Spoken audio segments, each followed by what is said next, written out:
tarde vamos a leer A solas con Dios. Venga tu reino. En los últimos años hemos sido testigos del rápido declive de más de 150 años de una fuerte influencia bíblica en los Estados Unidos de América. Hace unos cuantos años atrás, alguien sugirió que estábamos viviendo en los Estados Unidos de América, la época postcristiana, aunque en ese país se lucha para merecer el título de cristiano nominal. Hoy en día es más una nación subcristiana. La gente asiste a los servicios religiosos y dice que cree en Dios, pero en el mejor de los casos se acoge a un ateísmo práctico y a una moralidad situacional.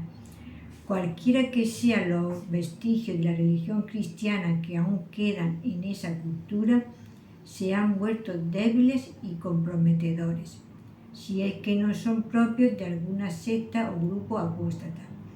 Esta nación ahora ratifica, por medio de los cuerpos legislativos y las cortes, una agenda específicamente anticristiana. Cualquier cosa particularmente cristiana ha sido prácticamente eliminada bajo el amparo de igualdad de derechos y libertad moral. Los estándares divinos y moralidad bíblica que esta nación acogió una vez son agredidos constantemente. Ahora reina la libertad moral. El materialismo y la desintegración de la familia son una epidemia. Los abortos, perversidades sexuales, drogas y el crimen abundan desenfrenadamente. Los líderes no saben qué hacer porque no quedan estándares para proveer controles a estos problemas. Para aquellos de nosotros que recordamos el gran avivamiento de los años 70, el libertinaje de los años 90 es entristecedor. Pero esa tristeza, si no se controla, puede conducir al resentimiento, y en particular a un resentimiento hacia aquellos que controla el gobierno, los medios de comunicación y la sociedad que promociona una agenda anticristiana. Lo que más me preocupa, no obstante, es la hostilidad abierta que a menudo fomenta ese resentimiento contra el liderazgo de la nación. Cuando esa actitud se junta con la perspectiva de que los cristianos deberían impactar la cultura legislando la moralidad, se debía severamente a la Iglesia de su propósito principal, aunque cambiar a nuestra sociedad llamándola a que regrese a una moralidad más segura es una meta noble. Esa nunca fue la meta de Cristo para su Iglesia. La Iglesia tiene una sola misión en este mundo: llevar a la gente destinada a pasar la eternidad en el infierno a que tenga un conocimiento salvador de Jesucristo y una eternidad en el cielo. Si la gente muere en un gobierno comunista o una democracia bajo un tirano o un dictador benévolo, creyendo que la homosexualidad está bien o mal, o creyendo que el aborto es el derecho fundamental de elegir de una mujer, o simplemente un asesinato en masa, eso no tiene nada que ver con determinar dónde pasarán la eternidad. Si nunca conocieron a Cristo y nunca lo recibieron como Señor y Salvador, pasarán la eternidad en el infierno. Mi reino no es de este mundo, dijo Jesús a Pilato. Si mi reino fuera de este mundo, mis servidores pelearían para que yo no fuera entregado a los judíos. Juan 18:36. Ningún reino humano o sociedad puede juntarse en el reino de Dios, ni siquiera parcialmente. El hombre pecador no puede ser parte del reino divino. Por eso nunca podemos sacar adelante el reino de Dios tratando de mejorar el estado moral de nuestra sociedad. Las causas buenas y nobles pueden ser dignas de apoyo, pero no tienen impacto para ayudar a entrar al reino terrenal de Jesucristo. A lo mucho puede retratar la corrupción que siempre e inevitablemente caracteriza a las sociedades y reinos humanos. Ningún reino humano durará para siempre, porque dentro de sí está la semilla pecaminosa de su propia destrucción. La justicia engrandece a la nación, pero el pecado es afrenta para los pueblos.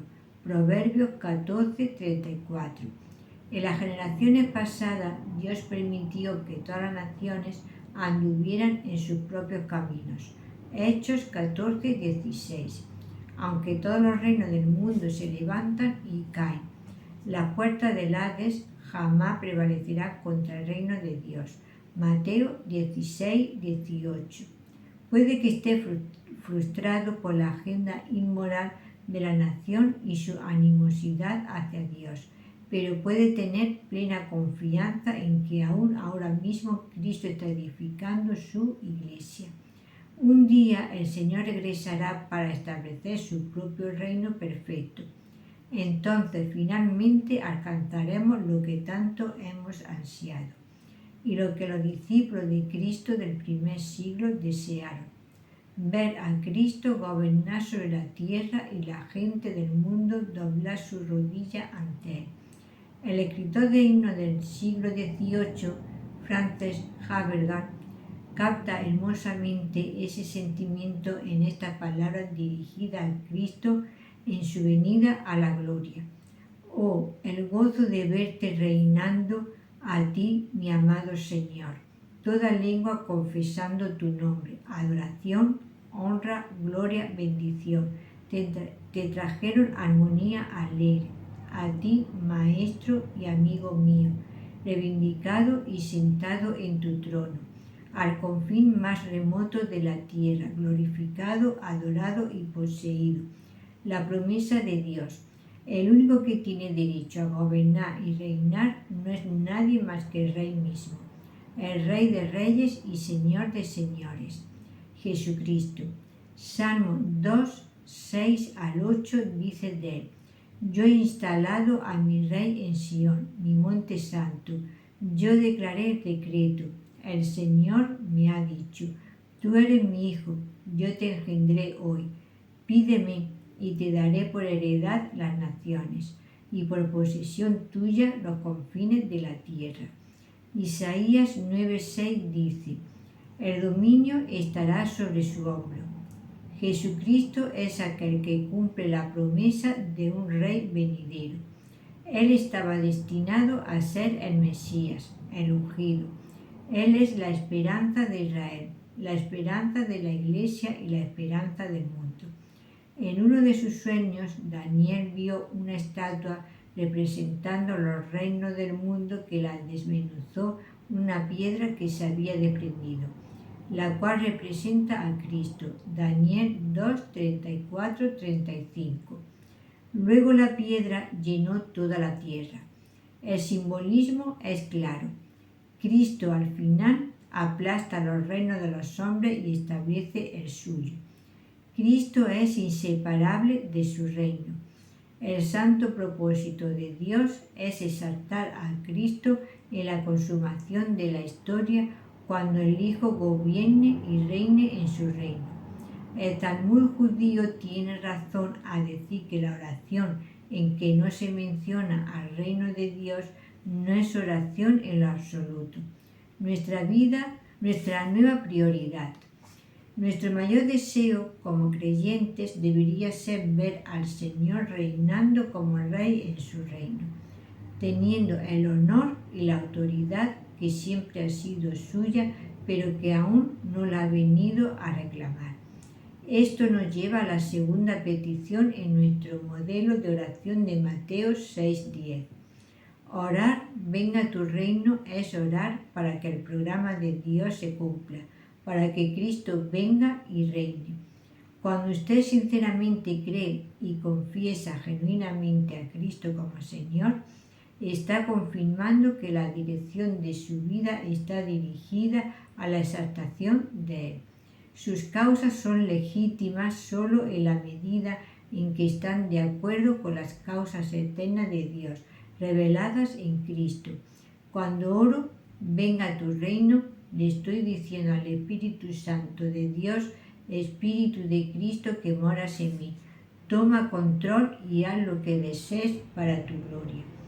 Un verdadero hijo de Dios no se preocupará de sus propios planes y deseos, sino del programa determinado de Dios, revelado en la persona de Jesucristo, tratando con el ego.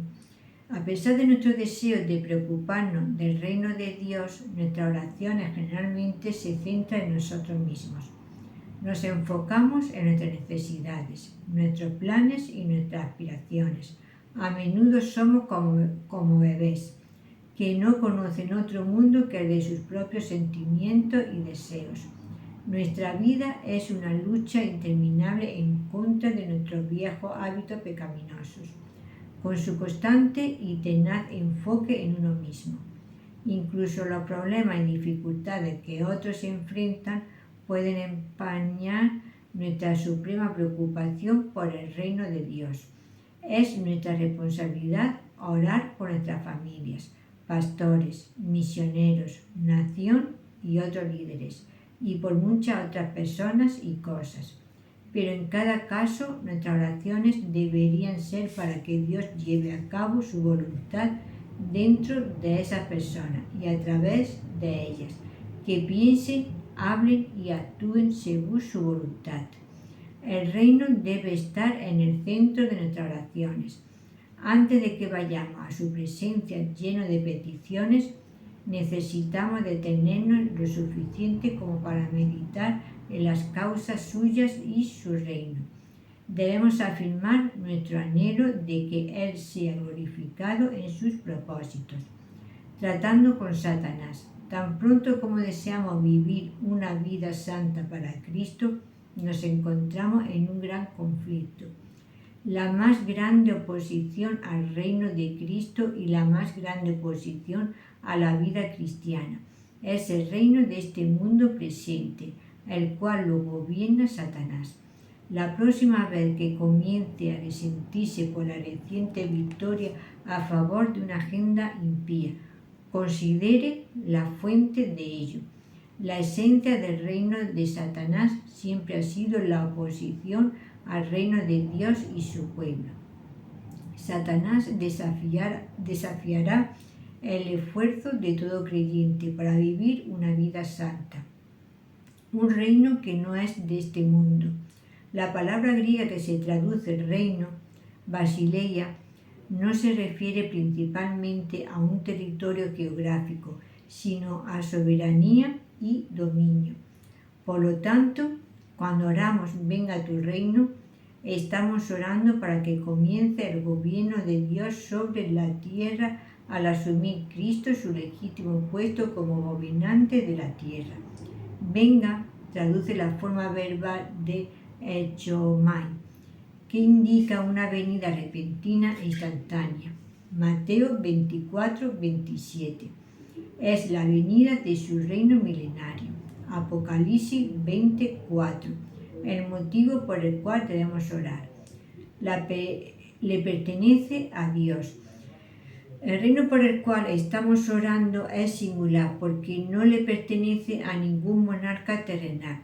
Le pertenece al Padre nuestro que está en los cielos. Mateo 6:9. Como creyentes ya no somos de este mundo. Juan 17:14. Nuestro principal interés se ha trasladado de este mundo y nuestra verdadera ciudadanía ahora está en el cielo. Filipenses 3:20. Solo somos viajeros y peregrinos. 1 de Pedro 1:17. Esperando entrar a una ciudad cuyo constructor y hacedor es Dios. Hebreos 11:10. El reino de Dios no es como los reinos humanos de este mundo. Egipto, Asiria, Babilonia, Medo-Persa, Grecia y Roma ya no son potencias mundiales. Su época en el centro de atención del público fue breve. Alejandro Magno tuvo uno de los imperios más grandiosos en toda la historia del mundo. pero también desapareció. Todas las civilizaciones que una vez fueron grandiosas ahora están extintas. Lo que Daniel dijo en referencia al fin del imperio babilónico se podía referir a todas las naciones del mundo. Dios ha contado tu reino y le ha puesto fin. Pesado ha sido en balanza y ha sido hallado farto. Tu reino ha sido dividido y será dado a los medos y a los persas. Daniel 5, 26 al 28. Los reinos terrenales siguen el rumbo de toda carne. El poder degenerador del pecado causa inevitable deterioro y destrucción, pero el reino de Dios es más grande que cualquier nación. Nuestro Señor dijo: buscad primeramente el reino de Dios y su justicia, y todas estas cosas os serán añadidas. Mateo 6:33. Él se encargará de todas nuestras necesidades, ropa, albergue y alimentos, cuando buscamos su reino. De manera que deberíamos orar: Señor, haz cualquier cosa que saque adelante a tu reino y fomente tu reinado. Cristo es el gobernante. El reino de Dios o de los cielos fue el centro del mensaje de Jesús. Es el Evangelio, las buenas nuevas del reino de nuestro Señor y de su Cristo. Donde quiera que iba, Jesús predicaba el mensaje de salvación. Incluso dijo: me es necesario anunciar el Evangelio del reino de Dios, porque para esto he sido enviado. Lucas 4:43. El reino de Cristo es nada menos que la cúspide de la historia de la humanidad. Jesús pasó 3 años con los discípulos enseñándole acerca del reino. Después que murió y resucitó, se le apareció durante un tiempo de 40 días dándoles mandamientos pertenecientes al reino de Dios. Hechos 1, 2, 3. Jesús se refirió al reino de Dios de 3 maneras: pasado, presente y futuro. He pasado en el sentido que personificó a Abraham, Isaac y Jacob. Mateo 8:11. Fue presente durante el ministerio terrenal de Jesús en el sentido que fue el verdadero rey viviente en medio del pueblo. Lucas 17:21. Pero el enfoque específico de nuestras oraciones está en el reino que aún está por venir. Como lo vimos anteriormente, Jesús caracterizó al reino como uno que no es de este mundo. Juan 18:36. Pero, ¿qué clase de reino es? ¿Y cómo puede estar aquí y aún encontrarse en el futuro? Necesitamos examinar 2 aspectos del reino. Es tanto universal como terrenal. El aspecto universal. Dios es el gobernante del universo. Él lo creó, lo controla y lo sostiene. James Ott comenta: por lo tanto, está reconocido en las Escrituras un reino natural y universal o un dominio de Dios abarcando todos los objetos, personas y eventos, todas las obras de las personas y naciones, todas las operaciones y cambios de la naturaleza e historia, completamente sin excepción. El reino de Dios es de todos los siglos. Salmo 145:13. Y aún ahora, su reino domina sobre todo. Salmo 103:19. Dios es el Rey universal y su gobierno actúa de mediador a través de su Hijo, por medio de quien creó los mundos, y del cual se dice: Él antecede a todas las cosas, y en Él todas las cosas subsisten. Colosenses 1:17. El aspecto terrenal. Cuando Jesús dijo: venga tu reino en su oración modelo, Él estaba diciendo en efecto que el reino universal establecido en el cielo venga a la tierra. Fíjese en las últimas palabras en Mateo 6:10. Como en el cielo, así también en la tierra. Eso es típico paralelismo hebreo y se puede relacionar con las primeras 3 peticiones en la oración de los discípulos. Podríamos decir santificado sea tu nombre como en el cielo, así también en la tierra. Venga tu reino como en el cielo, así también en la tierra. Sea hecha tu voluntad como en el cielo, así también en la tierra. Puesto que Dios no está gobernando sobre la tierra como en el cielo, debemos orar para que venga el reino terrenal divino, para que Cristo regrese y establezca su reino terrenal, acabe con el pecado y ponga en vigor la obediencia a la voluntad de Dios. El Señor entonces gobernará con cetro de hierro. Apocalipsis 2:27. Después de 1000 años su reino terrenal se juntará con su reino eterno y no habrá distinción entre su gobierno en la tierra y su gobierno en el cielo. Traer el reino de Dios a la tierra. La mejor manera de traducir la frase venga tu reino es: permite que tu reino venga ahora. ¿Qué característica conduce a la consumación de su gobierno en la tierra? La conversión de los no creyentes. De una manera actual y limitada, pero real y milagrosa, el reino de Dios está viniendo a la tierra cada vez que se trae a una nueva persona al reino. Por lo tanto, venga tu reino es una oración evangelística. En la actualidad, el reino de Dios existe en la tierra internamente en los corazones y mentes de los creyentes. Nosotros deberíamos orar para que crezca el reino de Dios. Orar para que venga el reino, en este sentido, es orar por la salvación de las personas. El reino es la esfera de salvación a la que se entra por medio del arrepentimiento y la fe en Jesucristo. La conversión al reino de Dios empieza con una invitación. En Mateo 22, Jesús comparó al reino de los cielos con un hombre que estaba celebrando un gran banquete de bodas y que hizo llamar a los invitados. Cuando ellos inicialmente se rehusaron a ir, el hombre dijo: id, pues, a la encrucijada de los caminos y llamad al banquete de bodas a cuanto halléis. Versículo 9. La invitación de Cristo es a nivel mundial. Esta invitación al reino de Dios exige arrepentimiento. Jesús dijo: arrepentíos, porque el reino de los cielos se ha acercado. Mateo 4:17, Marcos 1:14-15. Eso requiere una respuesta voluntaria de parte del oyente. Jesús una vez le dijo a un escriba: no estás lejos del reino de Dios. Marcos 12:34. Aunque la persona tenía conocimiento de lo que era la salvación, no había hecho una decisión consciente de recibirla. Conocer acerca del reino es útil solo hasta cierto punto. Si alguien desea que Cristo gobierne su corazón y mente, debe responder a lo que sabe. Jesús dijo: buscad primeramente el reino de Dios y su justicia. Mateo 6:33.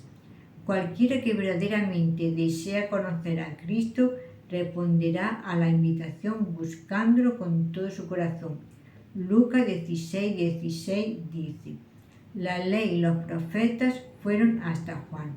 A partir de entonces son anunciadas las buenas nuevas del reino de Dios, y todos se esfuerzan por entrar en él. La palabra griega que se traduce esfuerzan significa entrar violentamente. Cuando una persona de corazón recto ve el valor del reino de Dios, se apresura en agarrarlo. El reino de los cielos es de un valor tan infinito que se parece a un tesoro escondido en el campo o a una perla de gran valor, por lo cual una persona vende todas sus posesiones para poder comprarlo. Mateo 13:44-46. El compromiso de los creyentes. El deseo de aquellos que ya se han convertido debería ser dejar que el Señor gobierne en su vida ahora, así como gobierna en el cielo. Nosotros con frecuencia llegamos a una encrucijada en nuestra vida en la que tenemos que escoger entre hacer la voluntad de Dios o la nuestra. Allí es cuando necesitamos ratificar nuestro pacto con la causa de Dios. Puesto que Cristo es Señor, debemos someternos a su señorío. En Romanos 14:17 el apóstol Pablo dijo: el reino de Dios no es comida ni bebida, sino justicia, paz y gozo en el Espíritu Santo. Cuando usted se compromete con las virtudes que el Espíritu quiere producir en su vida, entonces orará para que su vida honre y glorifique a su Padre en el cielo. El inicio del gobierno terrenal de Cristo. Un día los cielos se abrirán y Jesús se asentará en el monte de los olivos para establecer su reino. Zacarías 14:4. Él reinará por 1000 años. Apocalipsis 20:4. Y regirá con cetro de hierro. Apocalipsis 19:15. En ese momento la oración venga a tu reino será contestada. Cristo reinará en rectitud, justicia, verdad y paz. Regirá en la tierra desde el trono de David en la ciudad de Jerusalén y quitará las maldiciones que han caído sobre este planeta. Como Pedro, espero ansiosa y apresuradamente el día en que venga. Y digo junto con el apóstol Juan: ven, Señor Jesús. Apocalipsis 22:20. Espero que esa sea su petición cada vez que ore. Si te ha gustado, le puedes dar a la campanita y un like y sígueme. Y también podéis seguir en TikTok como Las Cosas de Abby. Mi nombre es María Virtudes Berenguer Segura.